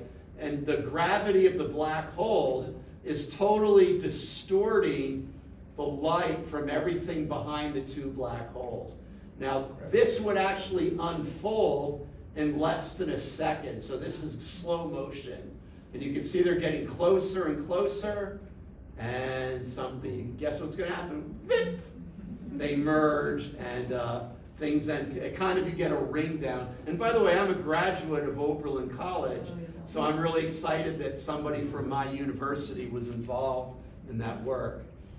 So there's two antenna, and this is the one in Louisiana. There's another one in Hanford, Washington, that are listening for the gravitational waves. Those are disturbances in space-time that come from merging black holes. And they have found them, and this is what the gravitational waves look like. And think of gravitational waves as tortured space-time. They're radiating outward at the speed of light. The two black holes are near. As you get closer and closer, they're almost at the speed of light. And you get this very powerful emission of gravitational waves. And so LIGO, this experiment, has detected these events from billions of light years away. I think it's up to about 200 events now that it has detected. And the waveforms that it detects exactly match the prediction of relativity, which is actually a disappointment, because they want to detect deviations from relativity, because that's where you're going to get the new science. It's actually, you could argue, and I interviewed a couple of the scientists, they're a little disappointed that everything they're seeing to date is exactly what they predicted they would see. So does that make sense? Yeah, that's cool. You want to see something you don't expect, but right now it's detecting what they expect. So these are some of the mergers where they're showing where you get two smaller black holes merging to form larger black holes. The one thing that is interesting is that a lot of these black holes are like 20 to 30 solar masses, where things like Cygnus X1 are a little bit lower in mass. So they're getting, some of the black holes are a little bit more massive than what they expected. And these are three of the key theorists who, these two are experimentalists. They developed LIGO. Kip Thorne was the theorist, so they all won the 2017 Nobel Prize for Physics. Thorne, remember, was the scientific consultant for Interstellar. Okay, I'm going to end with a few interesting questions. First of which, will a black hole someday destroy the Earth? This is a dramatic piece of art, but it'll never happen. If a black hole were to enter the solar system, we will die. But it won't be by this mechanism. It'll be the black hole's gravity will take all the planets and throw them out of their orbits. Okay, so the Earth, it could be thrown into the sun. More likely, it'll just be thrown out of the solar system. and we'll be thrown out into the Milky Way galaxy, and whatever life is here on Earth will just freeze to death. But this is unbelievably unlikely. The space, as I mentioned earlier, the spatial densities of black holes are just too low.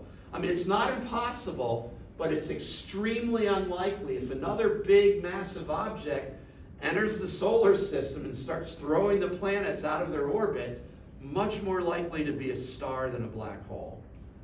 And then if you got too close to a black hole, and this is an actual astronomical term, spaghettification. If you're approaching a stellar mass black hole, the difference between, like if you're going in feet first, the difference in the tidal force between your feet and your head is so extreme, just over like a 5 or 6 foot length of a human body, it would literally stretch you out into a strand of spaghettified flesh.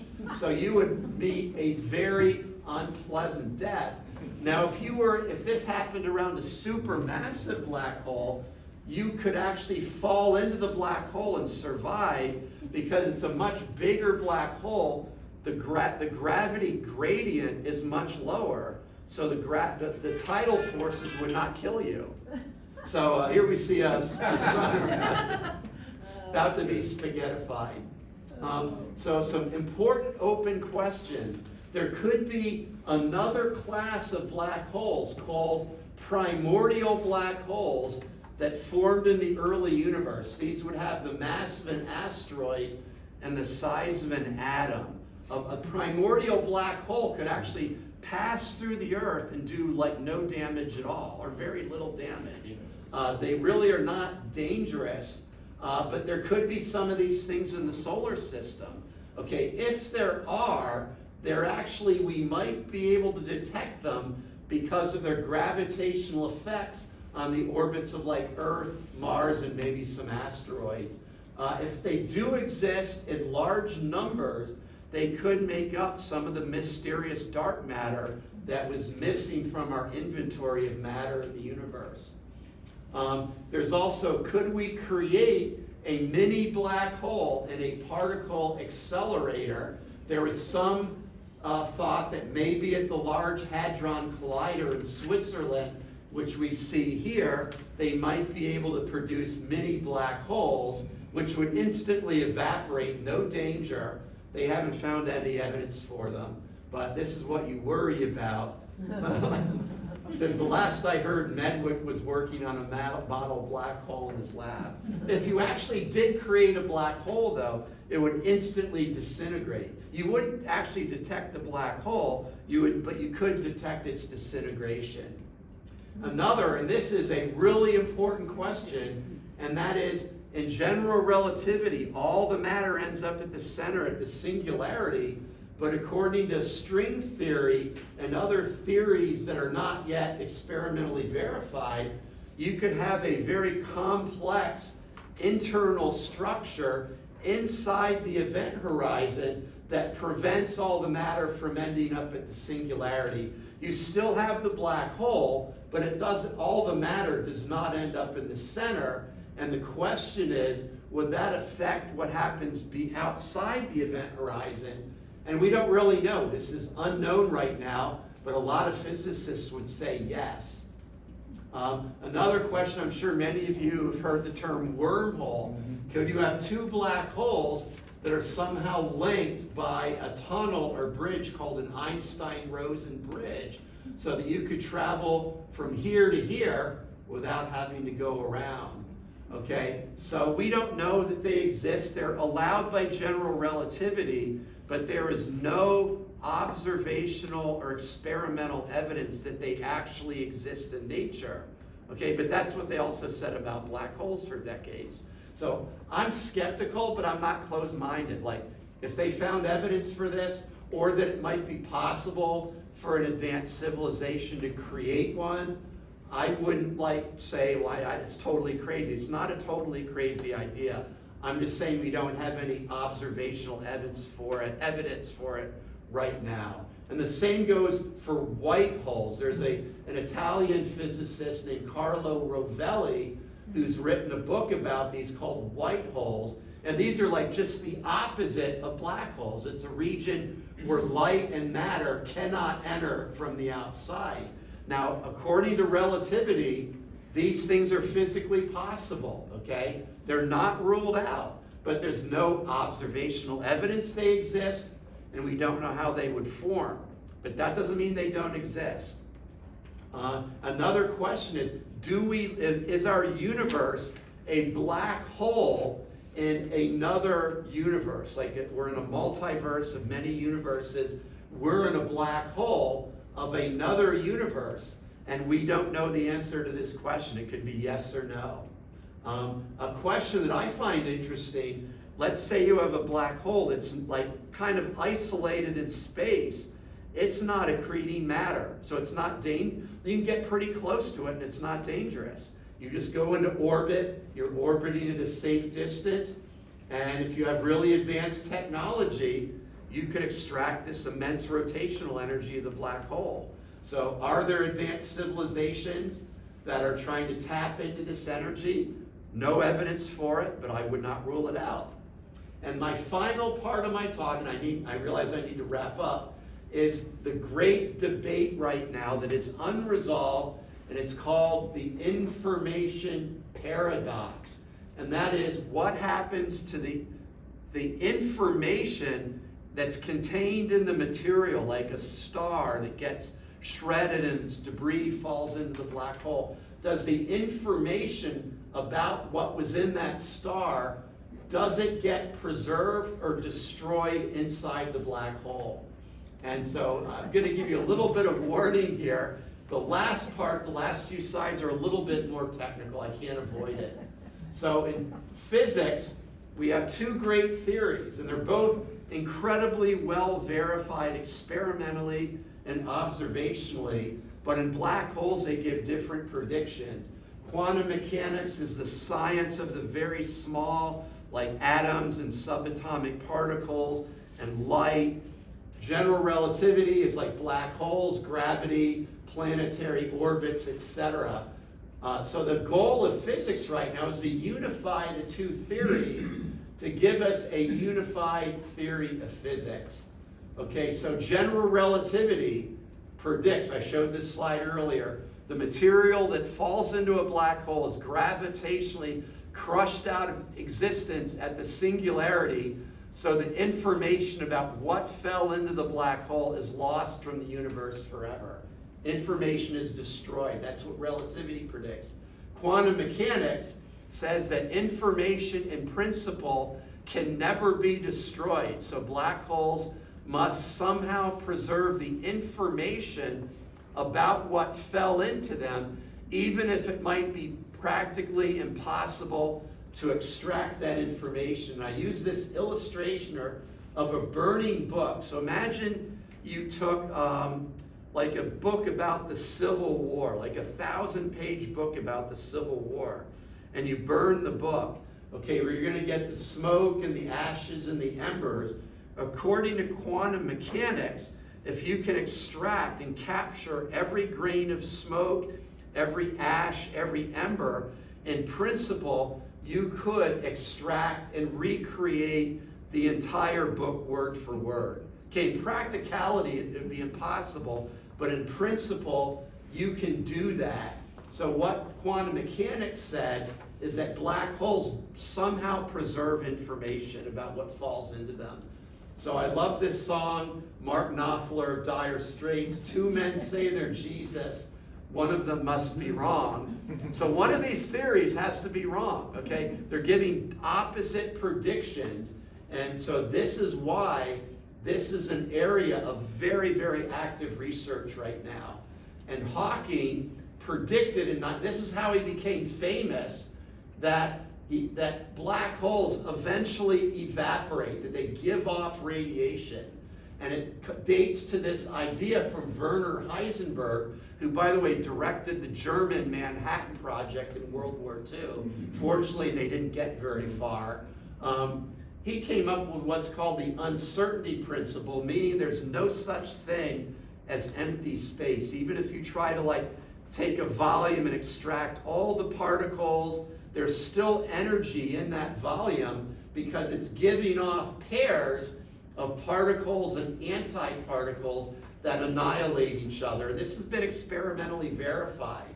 And what happens is you have one particle, if it's right outside the event horizon of a black hole, one particle will escape, the other will fall back into the black hole.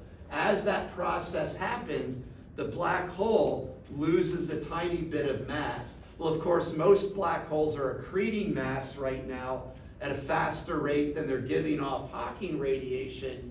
But given enough time, black holes will radiate away all of their mass. Now, for a stellar mass black hole, that'll take 10 to the 60th power. That's 10 followed by 60 zeros, years.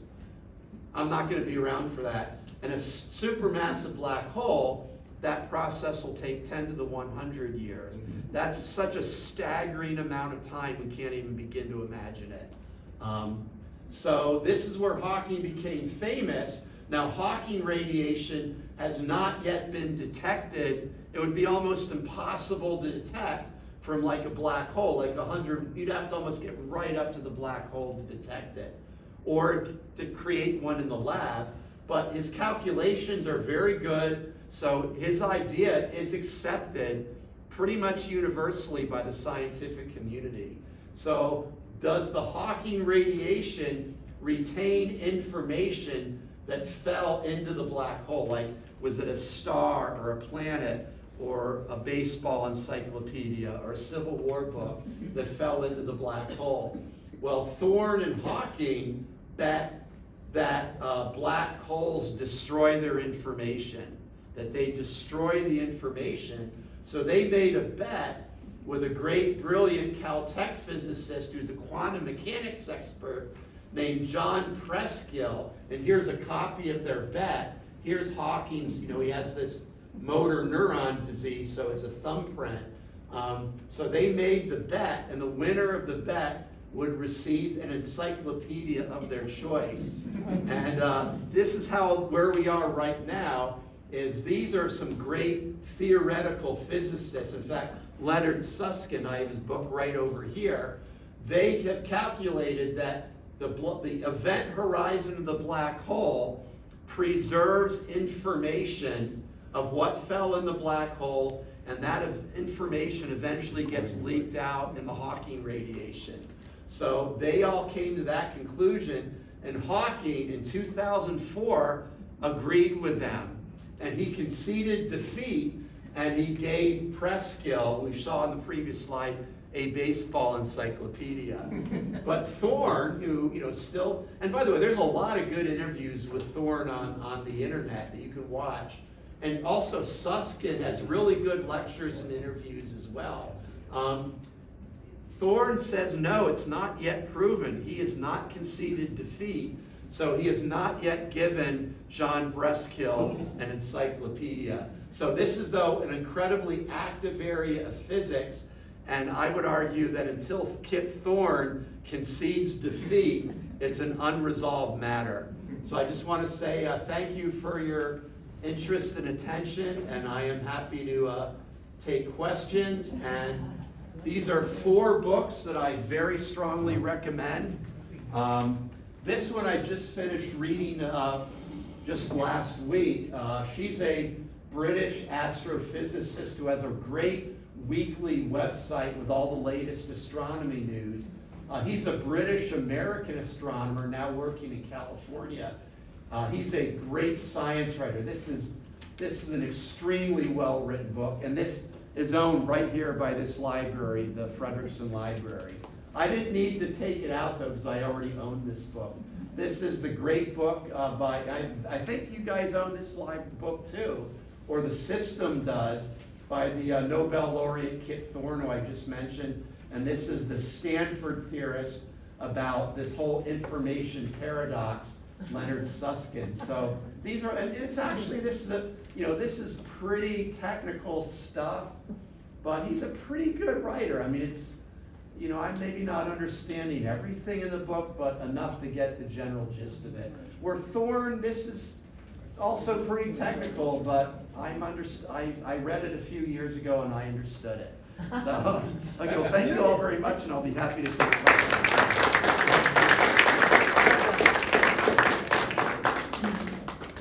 So let's see, anybody over here since I started over there last time? Well, since you have quantum electrodynamics having particles and antiparticles emerge into the universe at the Schwarzschild radius, and according to Hawking, the charge on the black hole causes the normal particle to be pushed away and the antiparticle to be drawn in. That's what causes the black holes to evaporate. And the so-called Hawking radiation should be the 5 keV radiation of antimatter annihilation. Is that correct or Yeah, incorrect? that's a little bit beyond, my understanding is it wasn't like positive goes one way and negative the other, that it's random, but I could be wrong. I actually have the book right here, it's pretty sure his book is. That's why Yeah.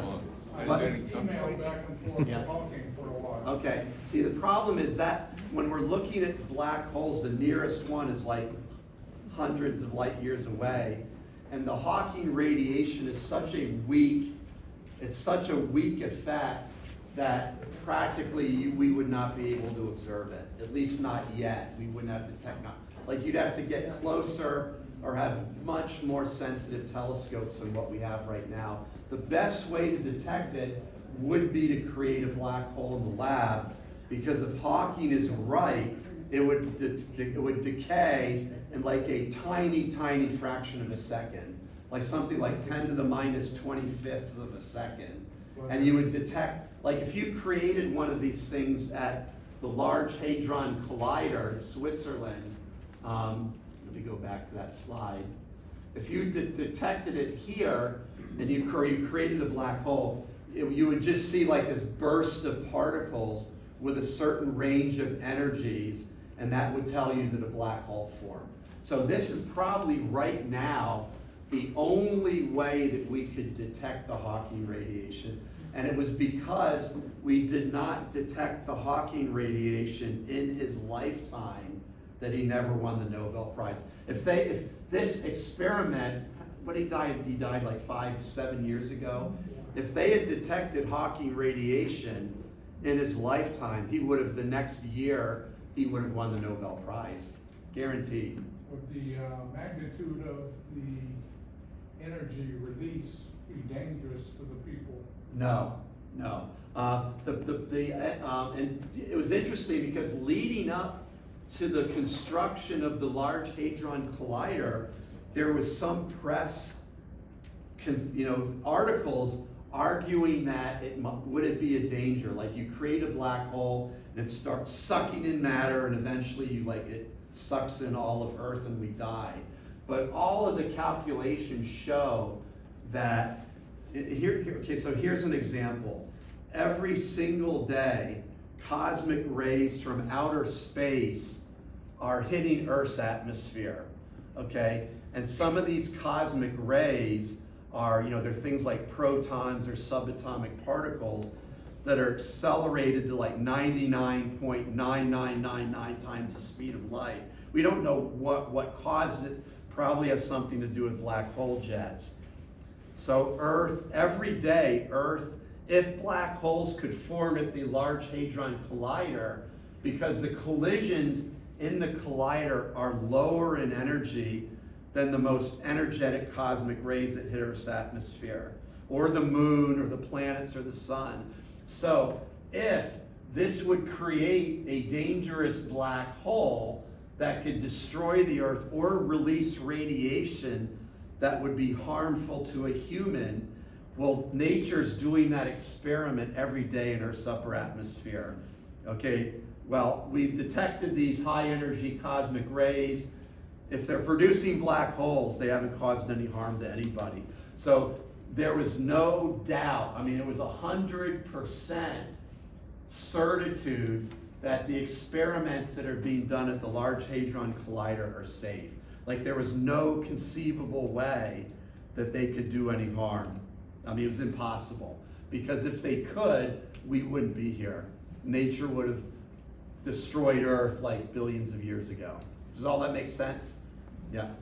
But if they did create a black hole, or if maybe in a cosmic ray detected the cosmic rays come in randomly, you don't know when and where they're going to come in.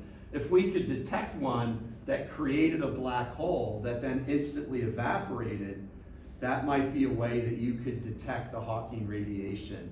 And that would be a stupendous scientific discovery. I would love to see that happen. I don't think it'll happen in my lifetime, but I would not say that it's impossible. Yes? I'm just wondering, why are quasars, they come only from distant or old galaxies? Do I understand? Correct. Yeah, correctly? they're galaxies that are far away, which means How we see come? them back in time. Well, the general idea is that the black holes that generate the activity are still around, but what happens is that they think it's the outflows, that the black holes effectively shut themselves down, that the outflow, and this book, by the way, the Caleb Sharp book, really goes into this in detail, that the winds and outflows, the sheer pressure of the radiation in the accretion disk starts blowing material away, that the material is as it's spiraling in, heats up and drives these winds and jets, and eventually the quasars, they're so active and energetic that they just blow out all the material from the inner part of the galaxy.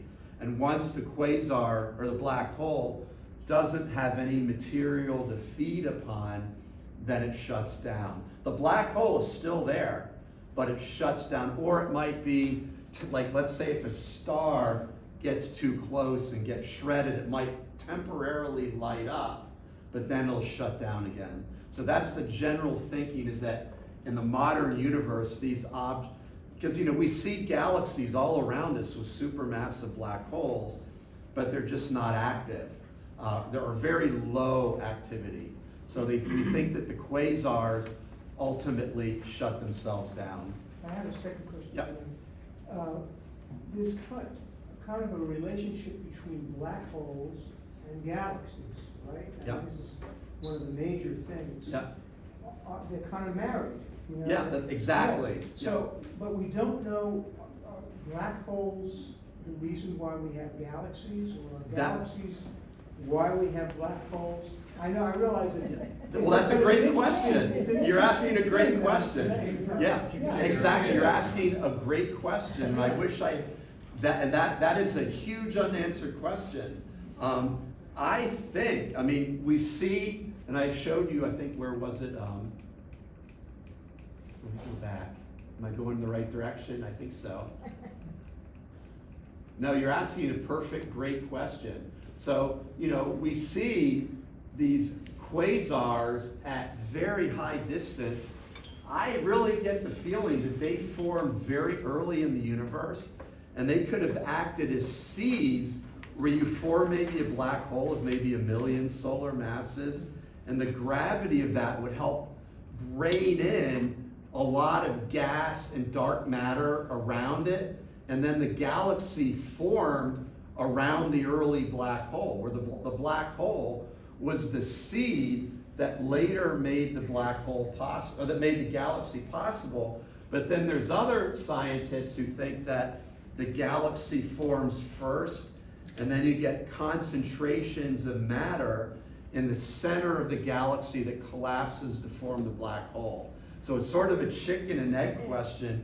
We And don't it's really. symbiosis. Yeah, and then once they're together, then it's One is not symbiosis. possible almost without the other. That's right, and Yes. I totally agree with that, yeah. Okay. And that's the current That's- thinking. And that's this it. graph right here shows that. There's such a linear relationship that, like, you would only get that if there's symbiosis. That the black holes and the galaxies know about each other. Like, as you said, they're almost like they're married.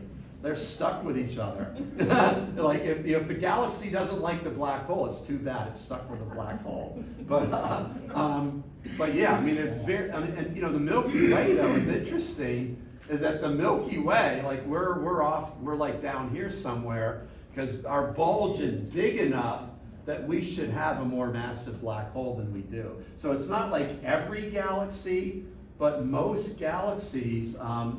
There's a team that used the Hubble Space Telescope, led by Douglas Richstone, I think, at the University of Michigan, and Carl Gebhardt at University of Texas. They formed a team of astronomers that used Hubble to survey galaxy cores for black holes. They called themselves the nukers for galaxy nucleus. But they were the ones, I mean, they found every time they'd aim Hubble and measure the velocity of stars at the center of a galaxy, they would see like a black hole of like 10 million to a few billion times the mass of the, like every single, they were publishing paper after paper after paper, every galaxy they were looking at. And most of these galaxies, when they got the mass of the black hole, was right on that line. Pretty amazing, because this, no one predicted this. Like no one, like when they started understanding that there's supermassive black holes in the centers of galaxies, nobody predicted that something like that. Yeah, over here? All right. Oh, over here. Yeah, I mean, it's amazing over the last 50 or 60 years how much we've learned about black holes, really. But to me, and of course we've got quantum mechanics and the theory of general relativity. But to me, at this moment in time, the two biggest mysteries in the universe is what is dark energy and what is dark matter. We don't know the answer to that, I don't think. Yeah. No, I would agree. In fact, just today, and I only had time because I wanted to get here. I didn't know what the traffic would be like. So I left home before I could finish the article. Just today, there is a really good article that they posted on the Scientific American website about dark energy. And the latest results are that dark energy doesn't seem to be what we thought it was. They thought, for years and years and years, the leading theory for dark energy was this, what I talked about near the end, was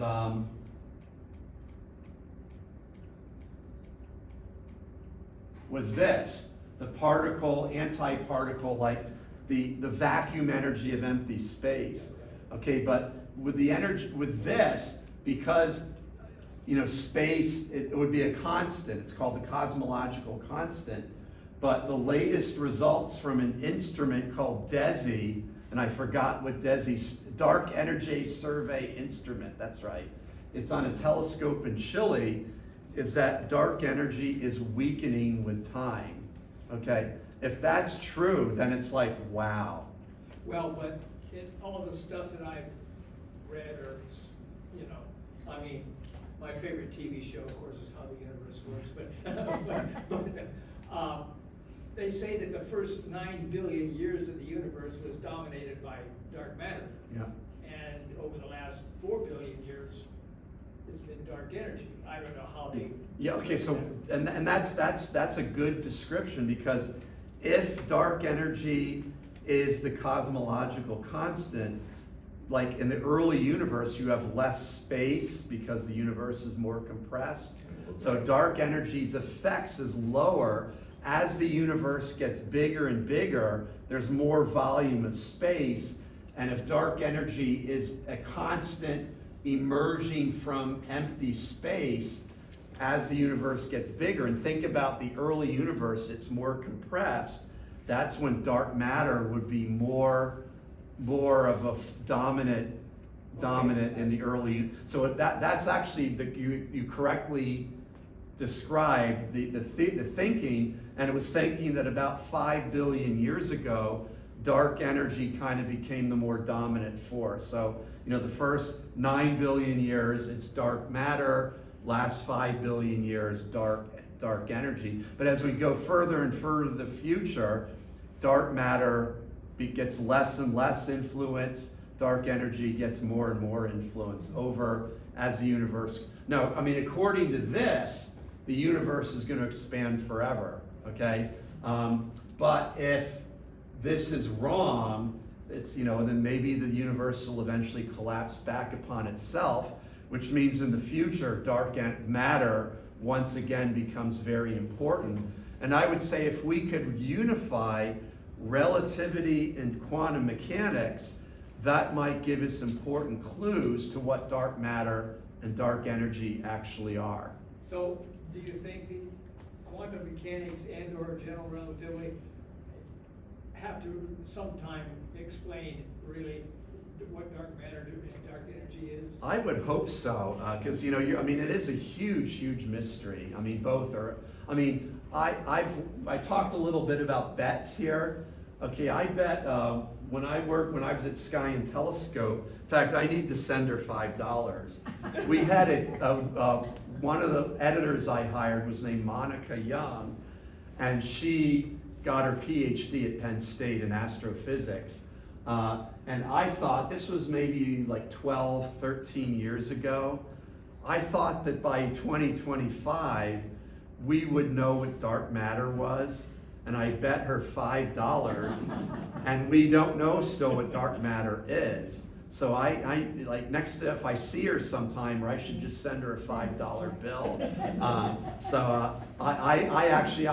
if I'm gonna put this video online, Monica, I owe you $5 because and I didn't want to bet more than that. I mean, I thought that what would happen is at the Large Hadron Collider, the first thing that happened is it discovered the Higgs particle. Okay, and then they awarded the Nobel Prize to Peter Higgs and the other theorists who predicted it. Well, they knew there was like 100% chance this was going to find the Higgs particle.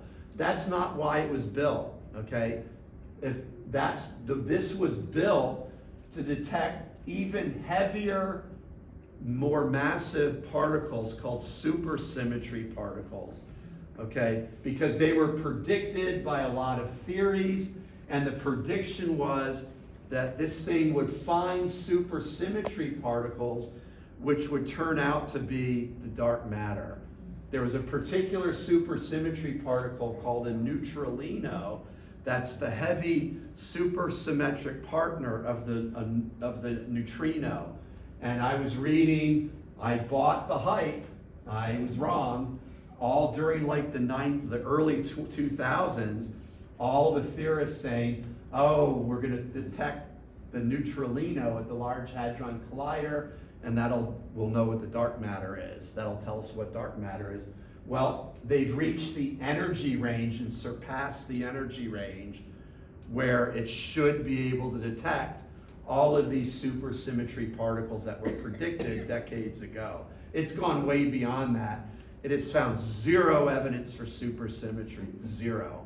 Okay, so the supersymmetry theorists then, they're tweaking their models. Okay, they're saying, well, the particles, it turns out, they're more heavy than we think they were. Okay, but like to me, it's like, come on. Now, how many of you watch videos from Sabine Hassenfelder? Okay, if you want to hear a scientist really skewer these physicists, these particle physicists, just Google her name. It's Sabine, S-A-B-I-N-E, Hassenfelder, H-O-S-S-E-N-F-E-L-D-E-R. And she rips into these particles. She was saying this years ago, so she was right that this was all a waste of money. She would say a lot of this stuff like primordial black holes, no way. She is a total, this is the picture of a black hole from string theory. If you want to hear somebody skewer string theory, who's informed and intelligent, watch one of her videos. Like, I find her very entertaining. I don't always agree with her. Do you guys like her? I love her.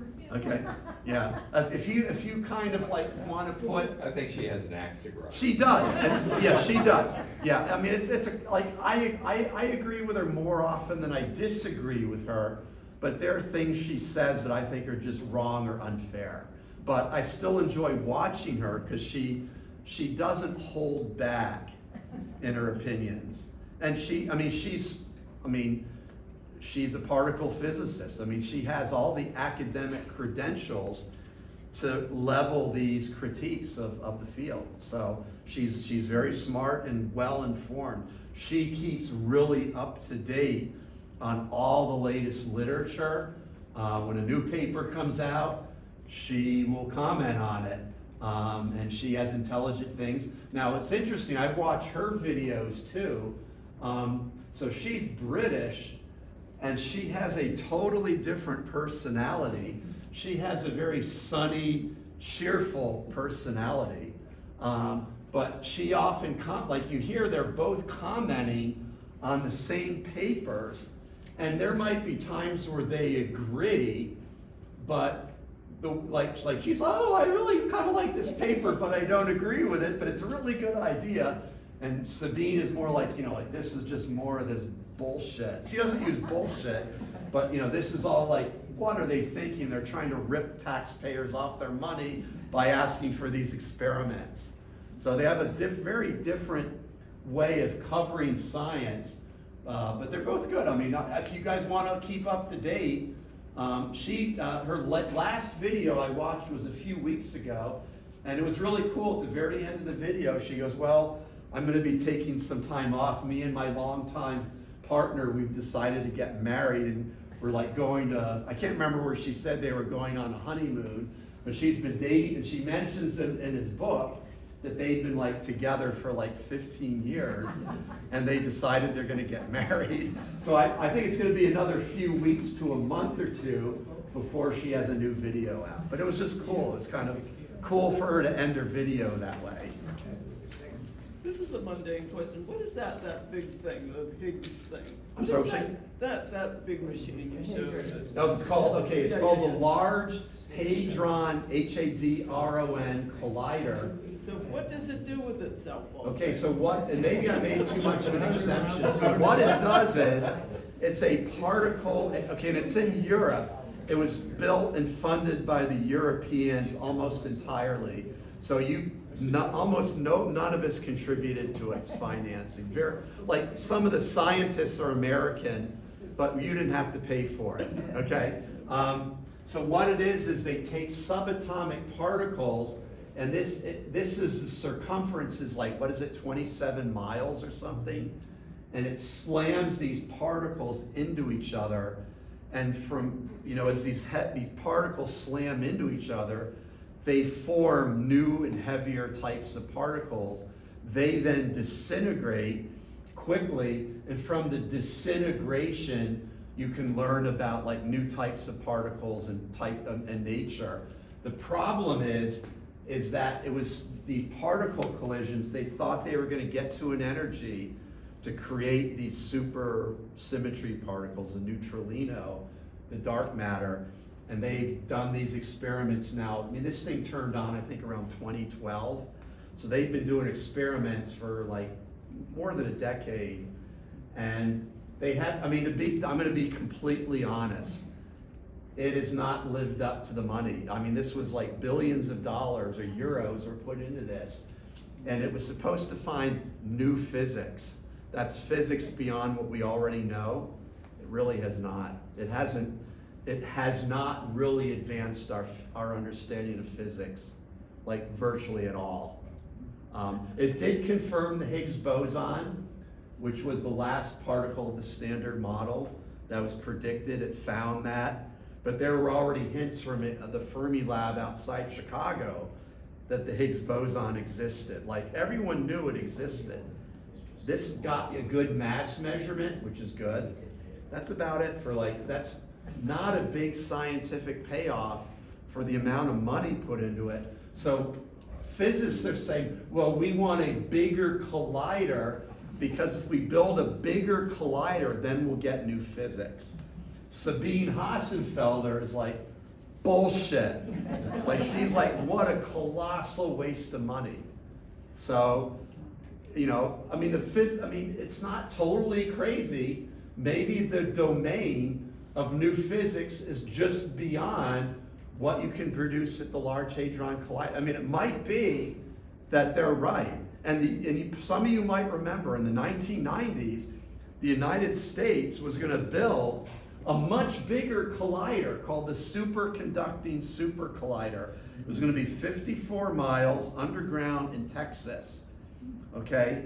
And Congress decided not to build it. It was going to cost, several $1 billion. If that had gotten built, this never would have gotten built. There wouldn't have been any need to buy this. Maybe you have to build something the size of a that size to get new physics, or you could build it and find no new physics. So what do you do? I mean, physics, I may be going on a little too long here, but particle physics has been kind of stuck now for many, many years, decades even. And that's what Sabine Hassenfelder gripes about in her videos, okay? She gripes about the fact that it's gone off in directions of pseudoscience like string theory. And she's saying you have to ground it in more experimental science. Well, this is an experiment, and there was reason to think that it would work, that it would produce new physics, but it didn't. So I don't necessarily blame the physicists. Maybe nature is just not being kind to us. Sabine Hassenfelder, she blasts the physicists for building this. Okay, well, I think they had good motivation to build it. Maybe they just got unlucky. Depends who you ask. So,